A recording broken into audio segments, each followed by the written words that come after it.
Au nom du Père et du Fils et du Saint-Esprit. Amen. Bonsoir, chers frères et sœurs dans le Christ. Shalom, paix et joie du Christ partout où vous vous trouvez. Nous sommes là, nous, dans la suite de notre enseignement sur comment faire quand on vit, quand l'adultère, n'est-ce pas, a frappé à notre porte, quand l'adultère dérange notre couple. Aujourd'hui, nous allons beaucoup plus focaliser l'attention sur la personne victime de l'adultère, c'est-à-dire la personne qui a été trompée. Et le thème que nous vous amenons ce soir, c'est les pistes pour se reconstruire après un adultère. On a à se reconstruire parce que c'est quand même un choc, c'est une douleur qui nous est arrivée. Faut-il rester dans la douleur? En tout cas, non. Vous savez, on ne peut pas fonctionner en mode urgence. Nous savons qu'à un moment donné, quand il y a quelque chose de nouveau qui nous est arrivé, on fonctionne en mode urgence. On ne se parle plus, on a la colère, voilà. Toutes ces émotions-là, ils font leur apparition en nous. Et nous nous laissons vraiment conduire par elles. Ça, c'est un moment. Mais c'est un moment d'urgence. Faut-il continuer toute la vie à vivre en un état d'urgence? Quel corps pourrait supporter vivre toute son existence, toute sa vie en un état d'urgence? Les choses ne fonctionnent pas comme ça. Tu vas craquer.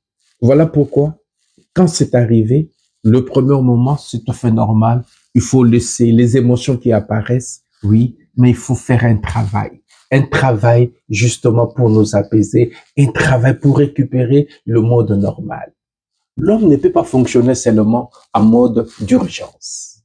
En tout cas, si tu ne fais pas attention, tu fonctionnes, tu prends beaucoup de temps pour fonctionner en mode urgence, chers frères et sœurs, tu vas vraiment gaspiller tes batteries et vraiment tu serais en train de creuser, n'est-ce pas, ta propre tombe.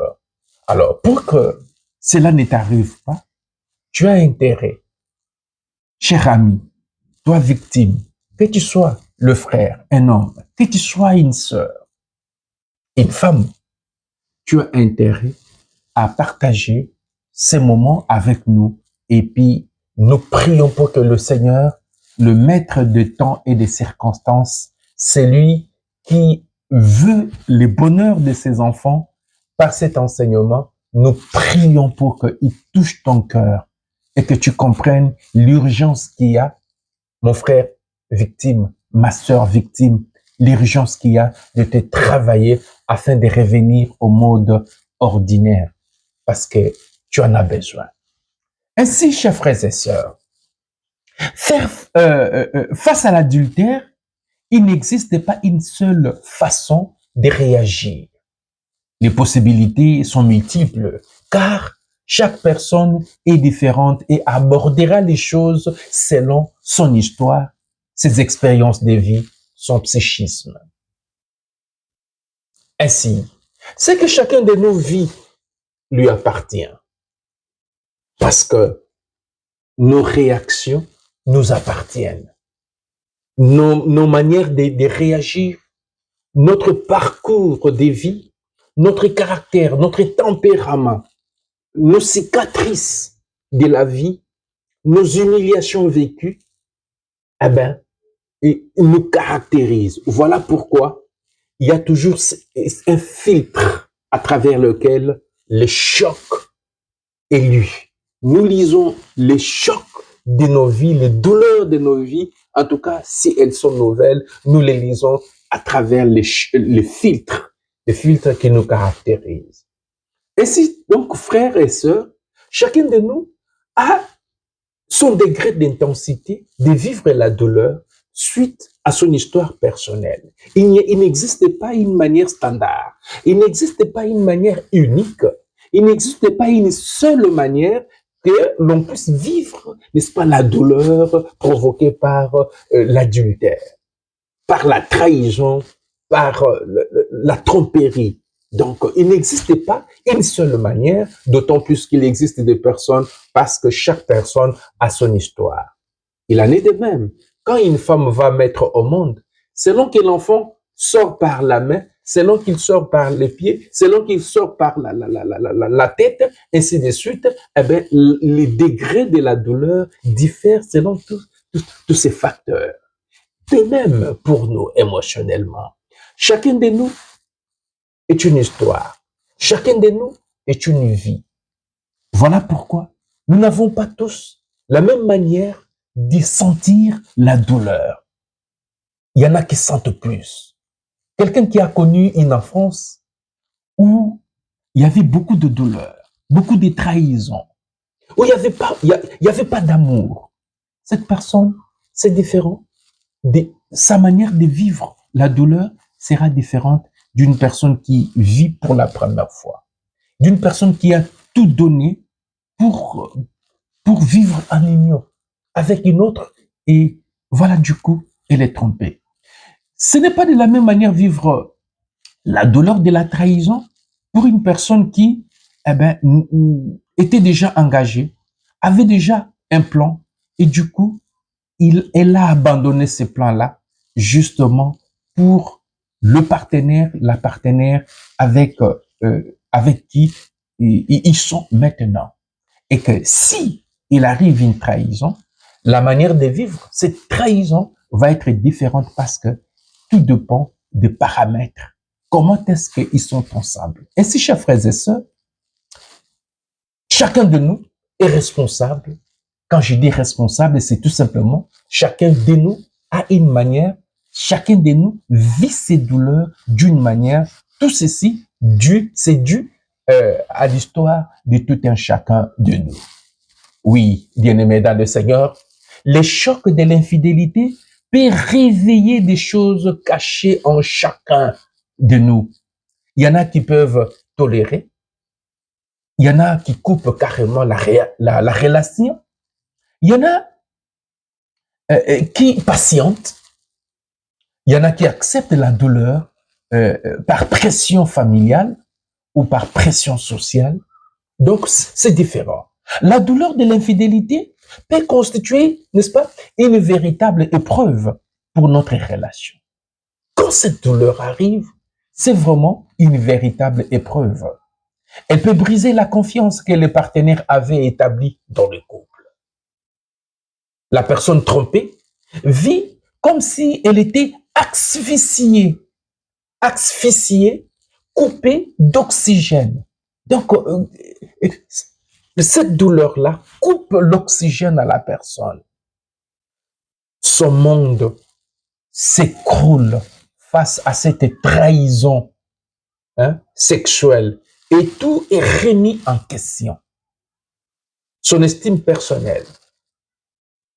Frères et sœurs, la trahison entame, attaque l'estime personnelle, c'est-à-dire la manière de se voir de la personne.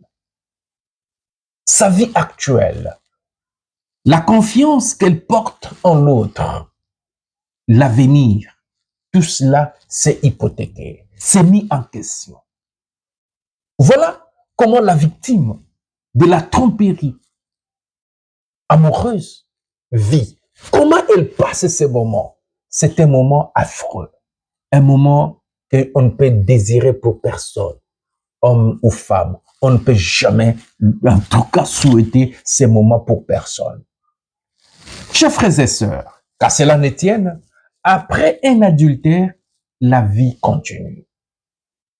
Voilà le message que je vais te dire aujourd'hui. Il faut absolument te reconstruire. Il est tout à fait normal de sentir que le monde s'écroule autour de soi. Mais il est tout à fait normal de sentir que vous avez l'impression de ne pas avoir les armes pour vous battre. Parce que vous vous sentez dépossédé. Que faire pour dépasser cette situation? Et qu'est-il possible de mettre en place pour avancer et tourner de nouveau vers l'avenir en laissant cette trahison dans le passé? Pour avancer, après un adultère, chers frères et sœurs, certaines actions vont être nécessaires. Les choses ne s'arrangent pas de soi. La douleur ne passe pas soi-même. Il faut un travail. Si tu ne fais pas un travail, tu ne vas pas t'améliorer. Si tu ne fais pas un travail, les choses ne vont pas changer. Il faut faire un travail. Je vous encourage de faire un travail. Ce n'est pas en vain que les divins maîtres, quand il envoie en mission, il dit comment évangéliser. Il dit n'évangélisez pas en allant pour dire écoutez, on fait tout simplement des prières, les choses se résolvent. Le divin maître n'a pas dit cela. Dans son conseil, il dit allez, établissez-vous dans des maisons des gens, vivez avec des gens, partagez la vie avec des gens. C'est en partageant la vie avec des gens que vous les transformez du dedans. On transforme la personne du dedans. Chers frères et sœurs, il faut vraiment faire un travail en amont pour, n'est-ce pas, survivre, pour surmonter la douleur causée par la tromperie conjugale, la tromperie amoureuse. Ainsi, dans l'enseignement d'aujourd'hui, je vous propose quelques étapes. En tout cas, il y en a 10. Aujourd'hui, nous allons à coup sûr nous arrêter sur quelques-unes. On peut s'arrêter sur la première piste, comme à la deuxième. Tout dépend du temps que cela va prendre. Nous allons mollo parce que nous ne sommes pas pressés. Le but, c'est d'aider les enfants de Dieu à vivre leur félicité, à retrouver les bonheurs. Les choses sont déjà arrivées. L'infidélité, n'est-ce pas, a déjà battu record. Elle est déjà là. Elle a frappé à notre porte. Que faut-il faire? Mourir ou continuer à vivre? En tout cas, demeurer dans les émotions fortes n'aide pas parce que cela peut nous causer beaucoup d'ennuis. Voilà pourquoi, chers frères et sœurs, au cours de cet enseignement, nous allons vous proposer des pistes, des étapes qu'il faut parcourir pour se refaire, pour se remettre. Nous parlons des victimes. Mon frère, ma sœur, nous savons combien il est affreux, douloureux et passer par ces moments d'humiliation.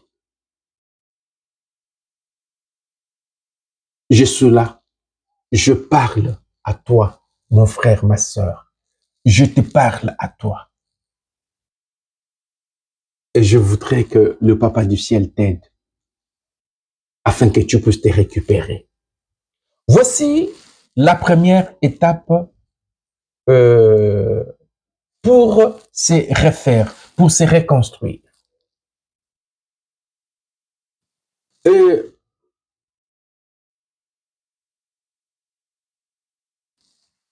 C'est l'étape de faire du temps un allié de la reconstruction. On ne peut pas se reconstruire en dehors du temps. On ne peut pas se reconstruire en dehors du temps. Le temps est absolument nécessaire. Le temps est absolument important. C'est vraiment important comprendre que la douleur ne disparaît pas d'un coup d'une baguette magique. La douleur a besoin de temps. Si vous ne respectez pas le temps, votre douleur, en tout cas, ne va pas vous quitter. Vous resterez avec des traces de cette douleur, qui aura de l'impact sur votre personne, sur votre manière de vivre. Voilà pourquoi, ce soir, chers frères et sœurs, la première étape, c'est faire du temps ton allié. Toi qui es en train d'humer la douleur de la trahison, fais du temps ton allié. Accepte Inscris-toi dans la logique du temps. Ce n'est pas en vain que le Père du ciel a créé le temps. Le temps est important. Le temps est important. Les anciens disent, la nuit porte conseil. Pourquoi?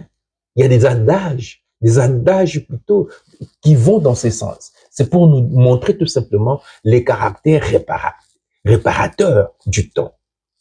Dans une parabole, Jésus dit, les semeurs ne fait que s'aimer, mais il ne sait pas comment germine, comment grandit, comment fleurit, n'est-ce pas, la sémence. C'est pendant la nuit, c'est dans le temps. Ainsi, chers amis, cette douleur disparaît dans le temps.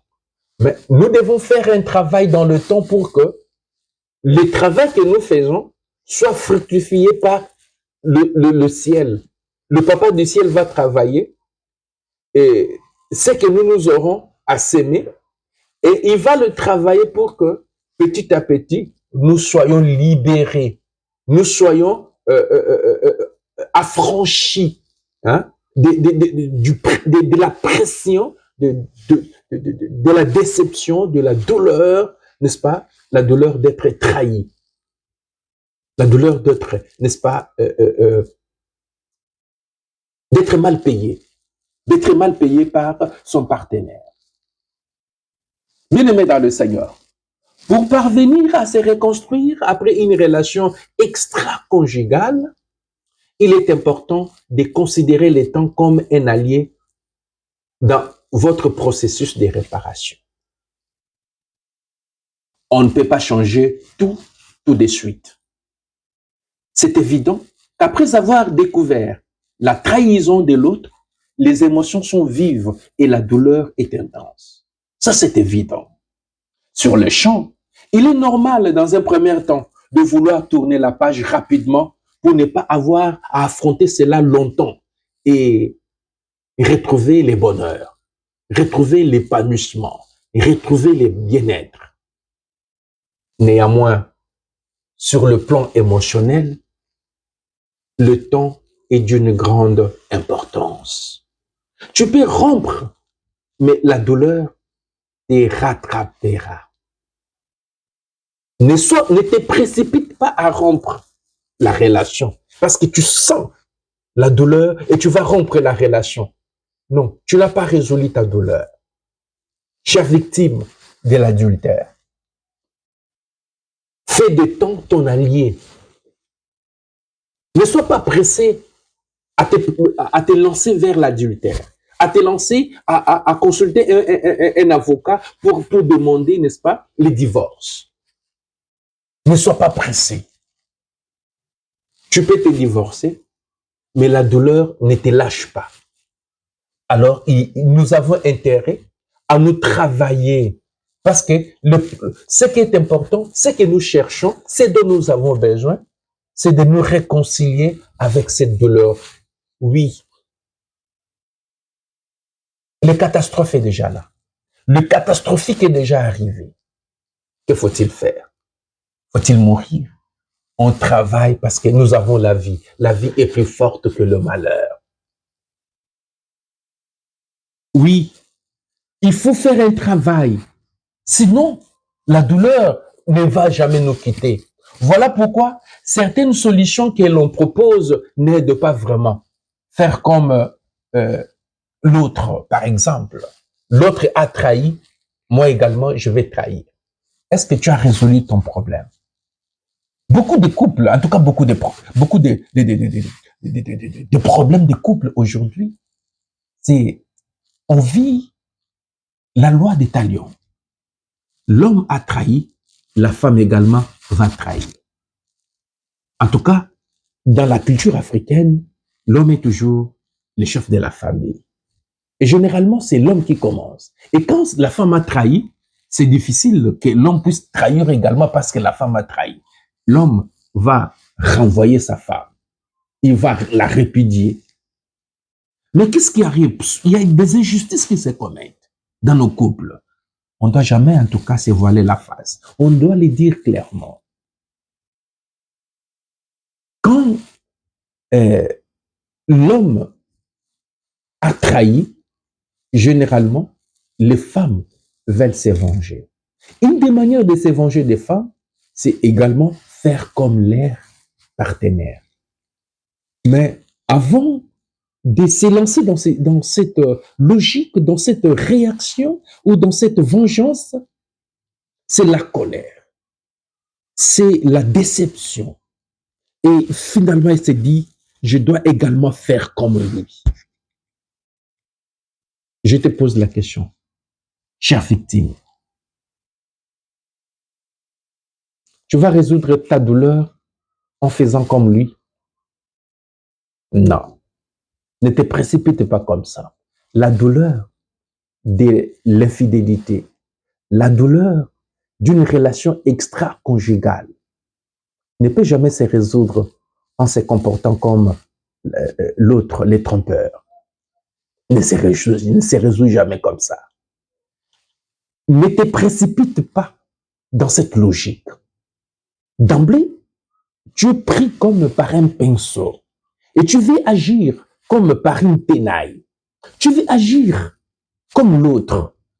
Je te conseille, n'agis pas comme ça.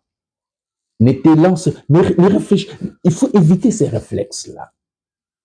La douleur va te rattraper. Tu ne seras jamais heureuse. Tu ne seras jamais heureuse si jamais tu opérais de cette façon-là. Non. Il y en a qui se lancent dans la boisson. Ils commencent à boire beaucoup. Chers frères et sœurs, la boisson, la drogue ne fait que t'évader. Tu vas t'évader, tu vas sortir de toi à un moment parce que ça te hypnotise. Oui. Mais quand tu reviendras sur toi, cette douleur va te rattraper. Tu comprends que ce n'est pas ça la bonne manière de résoudre le problème. La bonne manière, c'est de vivre sa douleur sans anesthésie. Vivre sa douleur sans anesthésie, c'est ce qui aide. Et mais pour cela, il faut s'armer.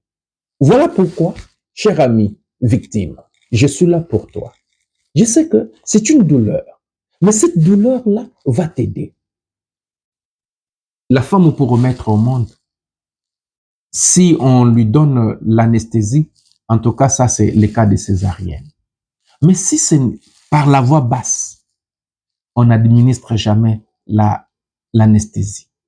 J'aimerais te dire, si tu veux vraiment accoucher par la voie basse, tu veux grandir, accepte la douleur. Cette douleur-là, elle est bénéfique pour toi. Oui, tu vas réaliser que la douleur va te rattraper dès lors que tu veux échapper à la douleur à un moment donné. Non.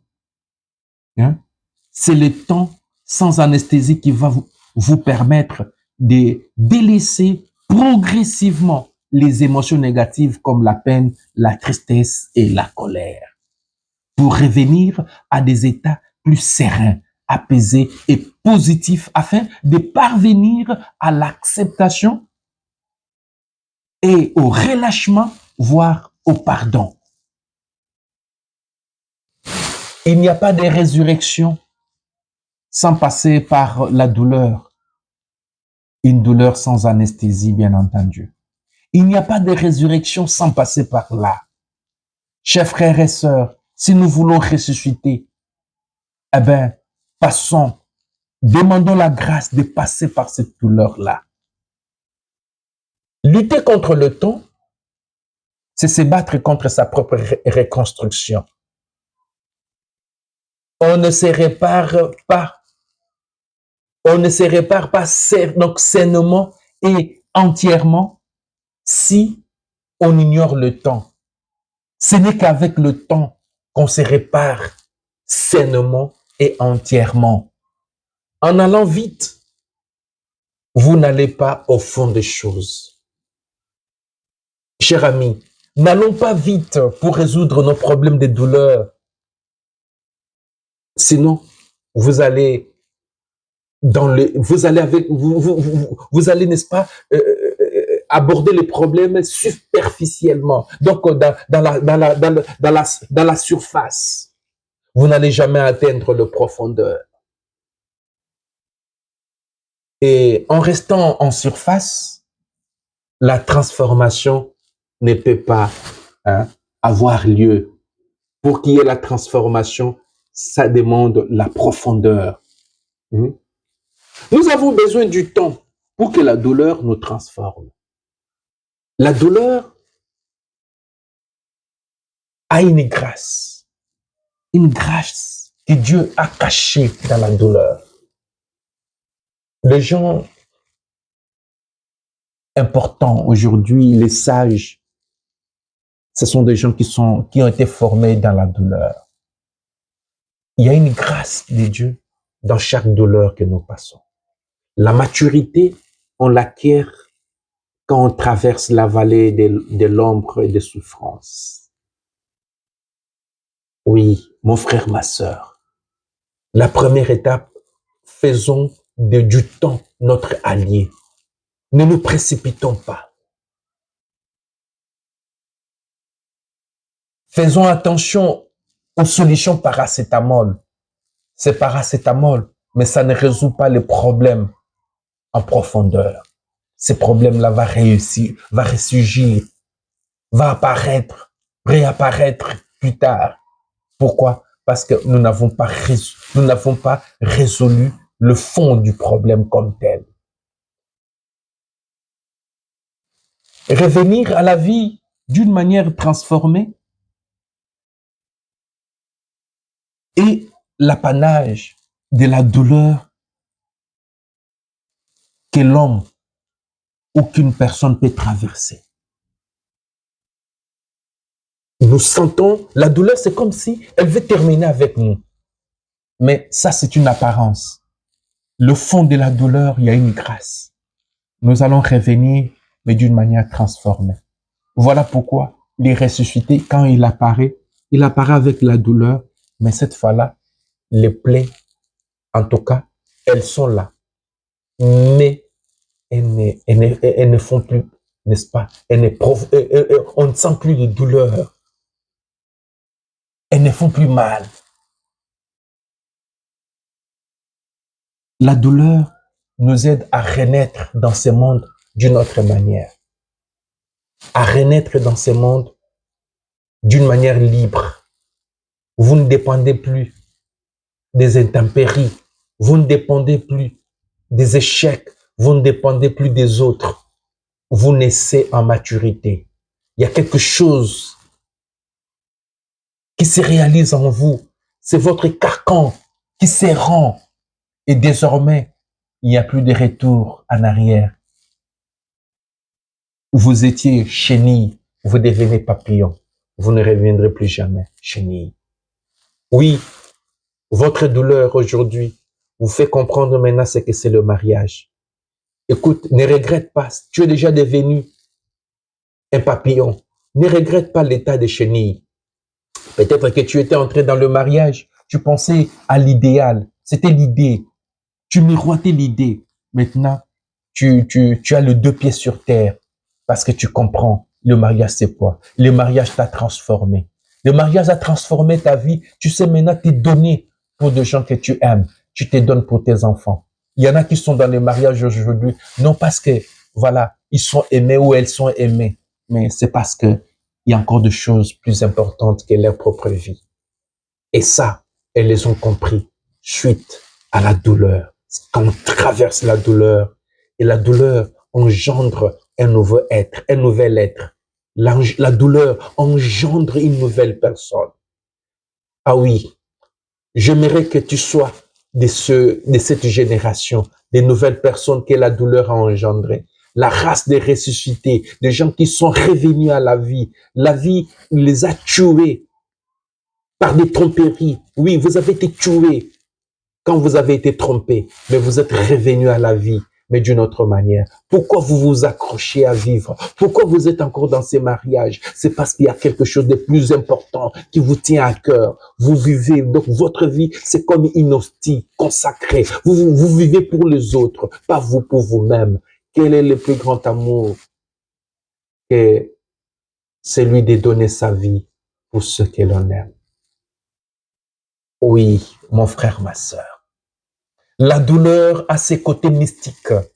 La douleur a cet aspect inouï, cet aspect inédit. Personne ne le connaît. Seul Dieu connaît.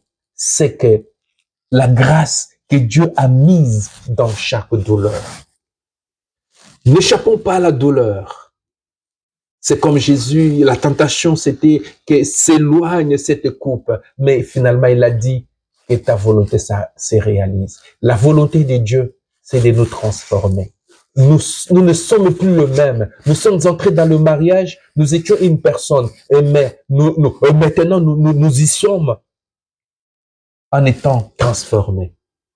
Donc, nous sommes sortis de l'ancienne perception que nous avions de lui, de mariage, et maintenant, nous y demeurons. Nous y demeurons en tant que des êtres transformés.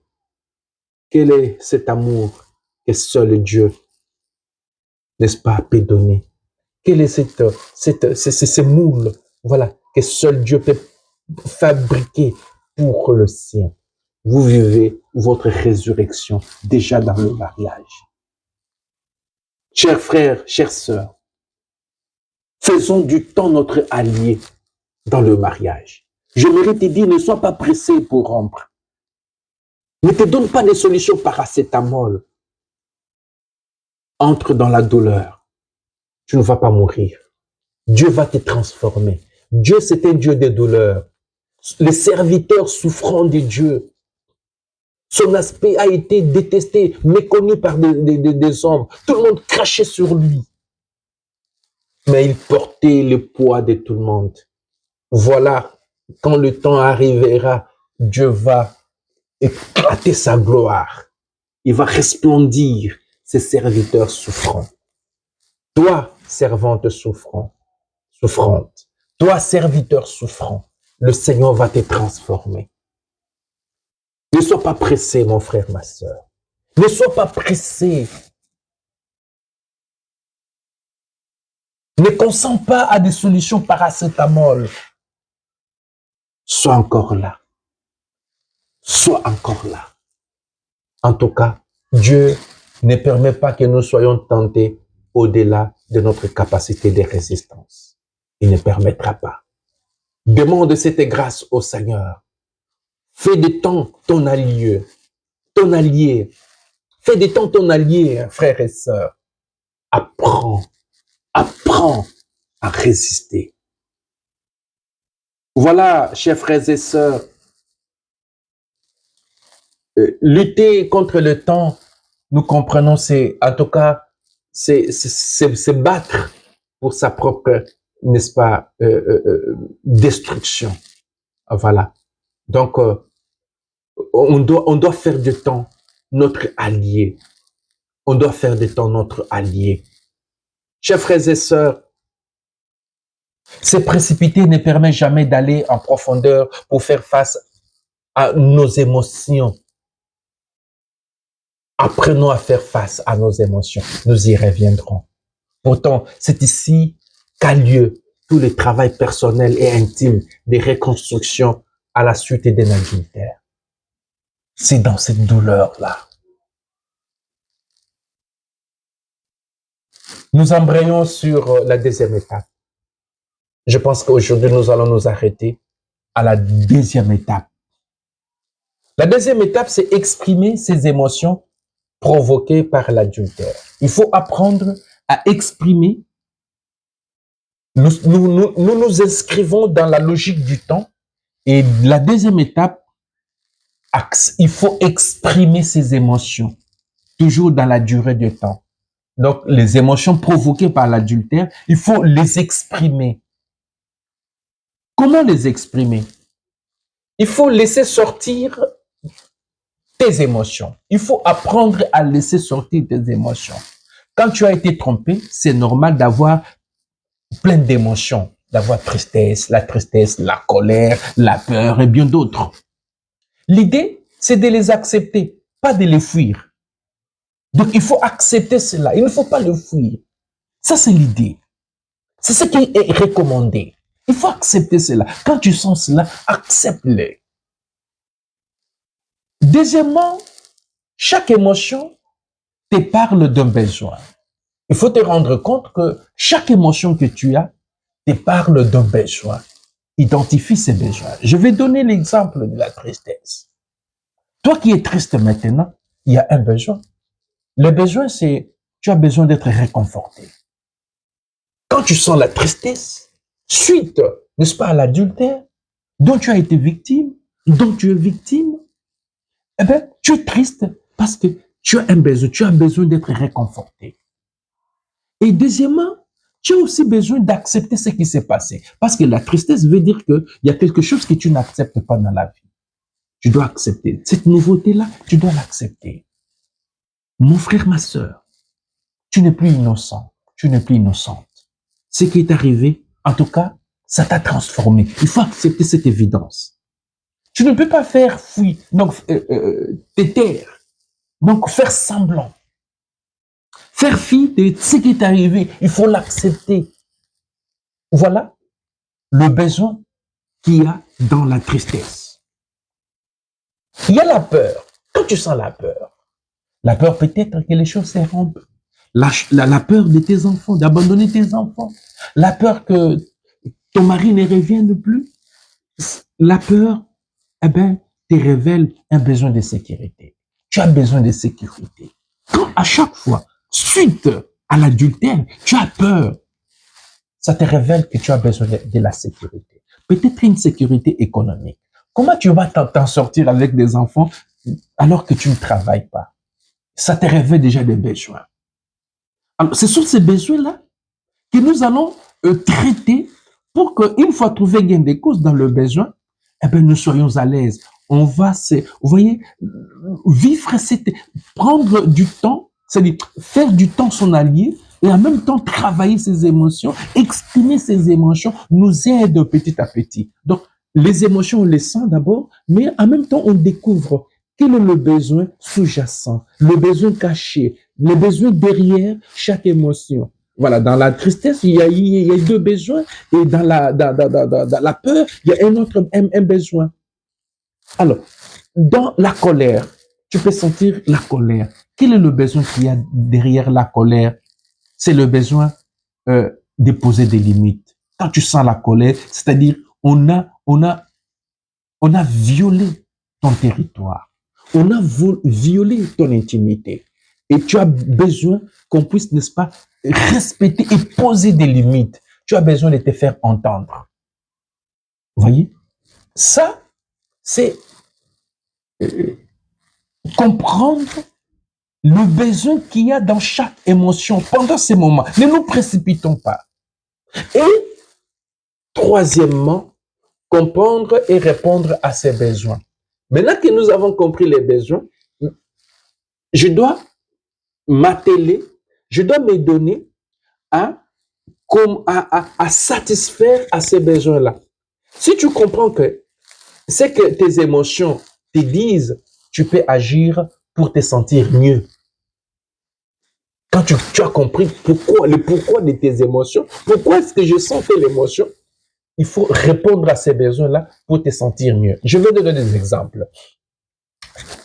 Pour toi qui te sens triste, nous avons dit la tristesse, ça te révèle d'abord, il y avait il y a quelque chose que tu dois accepter dans la vie. Et puis tu as besoin d'un appui. La tristesse veut te dire ça. Tu as besoin d'un appui, tu as besoin de la sécurité. Vous voyez? Donc, voilà. Donc, la tristesse te parle que tu as besoin d'un appui. Alors, ces besoins-là, comment tu vas les satisfaire? Parle avec quelqu'un de confiance pour te réconforter. Toi qui es dans la tristesse, au lieu de te cramponner, de rester seul, ça c'est faire un faux chemin. Lis tes besoins, lis les besoins qu'il y a derrière tes émotions. Tu peux, en tout cas, tu peux bien faire si tu te confies à quelqu'un pour parler. Parce que ce dont tu as besoin, c'est les réconforts. Les réconforts. Parle avec quelqu'un de confiance. Petit à petit, tu vas accepter ce qui t'est arrivé. Tu dois faire avec. Accepter ce qui t'est arrivé. tu dois faire avec. Donc, tu comprends petit à petit. Voilà le besoin. Accepter petit à petit ce qui t'est arrivé et faire avec. Il n'en fait plus un problème. Là, tu as résolu ton problème de tristesse. C'est vrai. On ne dit pas que ça s'est fait de manière mathématique. Tu as résolu sa part. Ça revient de temps en temps. Mais tu vas caresser ta tristesse et comprendre le besoin qu'il y a. Et à chaque fois que ça apparaît, cette tristesse, eh ben, tu sais le message, tu sais le besoin sous-jacent et tu essaies de répondre à ces besoins-là petit à petit. C'est comme ça que tu vas te reconstruire. Tu vois? Tu ne te lances pas à des solutions type paracétamol pensant que ça va résoudre ton problème. Non, beaucoup de gens se trompent. Voilà, voyons maintenant le besoin de la sécurité qui vient par la peur. Donc, essaye de te réfugier en Dieu. Tu as la peur d'être rejeté, la peur de nourrir tes enfants, la peur. Qu'est-ce que si je rentrais chez nous, comment je serais? Voilà, maintenant là, je n'ai plus d'emploi. Donc, toutes ces peurs-là, ça te montre que tu as besoin de la sécurité. Tu ferais mieux d'intensifier tes moments de prière. Quand prier, c'est-à-dire aller vers Dieu, demander, présenter tes problèmes à Dieu, crier, donc crier ses problèmes à Dieu. Quand on crie ses problèmes à Dieu, mais il faut avoir confiance absolue parce que le cœur de Jésus n'admet que des gens qui présentent leurs problèmes, mais qui ont pleine confiance en lui. Voilà, c'est ce que nous avons médité aujourd'hui. Pour ceux qui ont suivi les cafés spirituels que nous avons envoyés, ils peuvent déjà, donc ils peuvent approfondir davantage. Vous voyez, chers frères et sœurs. Donc, prier Dieu, occuper son temps, répondre à ses activités de loisirs, c'est autant de manières pour pouvoir répondre à ses besoins de sécurité. Si tu aimais, n'est-ce pas, travailler, tu aimais faire quelque chose, donc tu reprends tout cela, tu t'occupes, tu remplis ton temps, les temps vides, les espaces vides, tu le remplis. Ça, tu réponds à un besoin de sécurité. Nous avons besoin d'être occupés, chers frères et sœurs. Et puis, comprendre le besoin qu'il y a, par exemple, le besoin de la colère, pour les besoins de poser des limites et de se faire entendre, essaye de parler avec ton partenaire, insister sur les aspects de votre relation. Essaye de lui parler. Prends le courage. Faut lui parler. J'ai besoin de te parler. Tu lui parles et tu poses des limites. Les choses ne doivent pas continuer comme ça. Tu sens la colère et tu lui parles. Quand tu vois, tu as compris que les émotions qui sont venues te révélant les besoins qui ont été frustrés. Et une fois que tu as résolu, tu as répondu à ces besoins, tu vas bien te sentir. Voilà, chers frères et sœurs, comment est-ce que tu es en train de te réparer, de te reconstruire à fond pour que la trahison comme telle ne te fasse pas du tort ou n'altère pas ton aspect particulier, ta singularité. Et la quatrième étape, face à tes émotions, si tu ne fais pas face à tes émotions, elles peuvent s'accumuler et ensuite causer des problèmes. Donc, il faut vraiment faire face à ces émotions parce que si on ne fait pas face aux émotions, ça peut engendrer des dépressions, ça peut engendrer l'angoisse, ça peut engendrer le moins de désirs sexuels. Tu commences à ne plus, c'est-à-dire, tu ne sens plus le désir sexuel comme tel. Voilà, il y a des couples comme ça. Généralement, vous voyez, tu ne sens plus le désir sexuel. Hein? Les gens qui peuvent dormir sur le même lit, mais qui ne se touchent même pas. Donc, il n'y a plus de désir sexuel. Tout ça, c'est dû à ces problèmes-là d'adultère. Vous voyez, et surtout quand on ne fait pas face à ces émotions. Alors, comment faire face à ces émotions? Donc, je je récapitule justement pour vous aider, c'est reconnaître et accepter ce qui est arrivé, exprimer ses émotions, le comprendre, chaque besoin, et puis chercher un soutien, c'est-à-dire le partage avec quelqu'un. C'est comme ça que l'on fait face à ses émotions. Et cinquièmement, ne pas juger pour ce que l'on ressent. Il ne faut pas se juger pour ce que l'on ressent. Donc, accueillir ses émotions, c'est se reconstruire, faire face à ce que tu ressens, même si c'est dur. Hein? C'est un grand pas pour aller mieux. Fuir ce que l'on sent, c'est un risque de traîner longtemps ses émotions et ça fait très mal. Voilà, chers frères et sœurs, la cinquième étape, petit à petit, dans le temps, on est en train de se reconstruire. Quand tu es trompé, bien-aimé dans le Seigneur, plein de questions arrivent. Je voudrais te partager beaucoup de questions qui arrivent quand on est trompé. Trouvez ça normal. Pourquoi moi? Pourquoi moi? Qu'est-ce que j'ai fait au bon Dieu? Qu'ai-je fait moi pour mériter ceci? Comment m'en sortir? Tu te poses des questions. Comment, Seigneur, comment m'en sortir de cette situation? C'est de ma faute.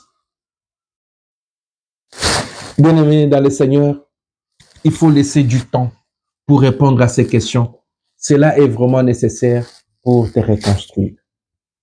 Il faut laisser du temps. Ne te précipite pas quand tu commences à te poser des questions. Directement, tu veux donner déjà une réponse. Ah non, tu vas consulter un ancien ex pour renouer la situation. Non, non, ce n'est pas le moment. Ce n'est pas le moment. Ce n'est pas le moment. Aujourd'hui, nous sommes en train de parler de comment vous, les victimes, vous pouvez vous reconstruire. Ce n'est pas quand ces questions-là apparaissent, ce n'est pas le moment adéquat pour les résoudre. Vous allez répondre à ces questions-là après. Bien-aimé dans le Seigneur, accueillir ces émotions, c'est déconstruire ce que l'on pensait être notre bonheur. Voyez? Ce qu'on a pensé être notre bonheur, aujourd'hui, ça se révèle autre chose. Il faut d'abord déconstruire la vision que l'on avait avant. C'est comme ça qu'on a accueilli ces émotions.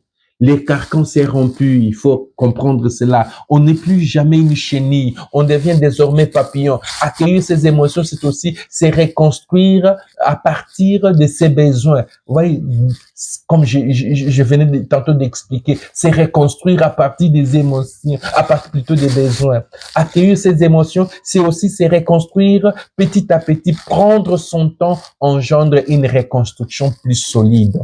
Chers frères et sœurs, si nous voulons vraiment être nous-mêmes, être des gens très solides, prenons le temps, ces étapes, ces pistes,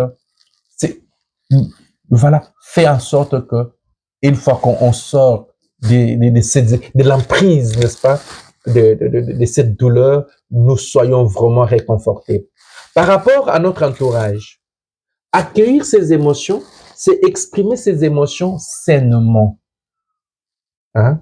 Ne pas déverser sa colère sur les autres. Parce que tu es sous cette emprise-là, tu commences à maltraiter les enfants, tu commences à maltraiter les collègues au service. Non. Il faut apprendre à faire la part des choses. Occupe-toi, fais les sports, respire profondément, concentre-toi sur ton corps. Donc voilà, il faut accepter de faire des activités qui t'occupent pour que cela ne puisse pas se déverser sur les autres. Voilà, chers frères et sœurs, les deux étapes que nous avons vues aujourd'hui. Et je voudrais prier pour les victimes. Prions. Père éternel, Dieu d'amour et de miséricorde, honneur, gloire te reviennent pour le siècle de siècles. Je te rends grâce et je te bénis pour cet instant que tu nous as accordé. Seigneur, je viens te présenter mon frère et ma sœur victimes de la tromperie dans son couple. Tu sais combien il est détruit, elle est détruite. Seigneur, j'implore le sang de Jésus, le sang qui réclame la justice, le sang de la justice, le sang qui nous reconstruit, qui nous a justifiés. J'invoque ce sang sur mon frère et sur ma sœur. Père, aide cette personne à retrouver la sérénité, la tranquillité. Jésus, je viens avec mon frère et ma sœur, comme tes disciples d'avant, qui t'amenaient les paralytiques, qui t'amenaient les possédés, qui t'amenaient les malades, et tu les guérissais. Dans la foi, je sais qui tu es, Jésus. Je connais qui tu es. Merci, Seigneur. Tu es le Dieu vivant. Tu es le Seigneur. Seigneur, tu es un Dieu que personne ne maîtrise. Tu es un Dieu qui se donne, qui se révèle à nous gratuitement. Merci, Seigneur, pour cet instant. Merci pour ce soir. Seigneur, guéris, Seigneur. Que ta miséricorde, Seigneur, que ton regard guérisse.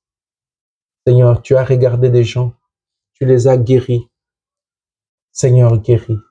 Guéris mon frère et guéris ma sœur. Dans les noms tout-puissants de Jésus. Amen.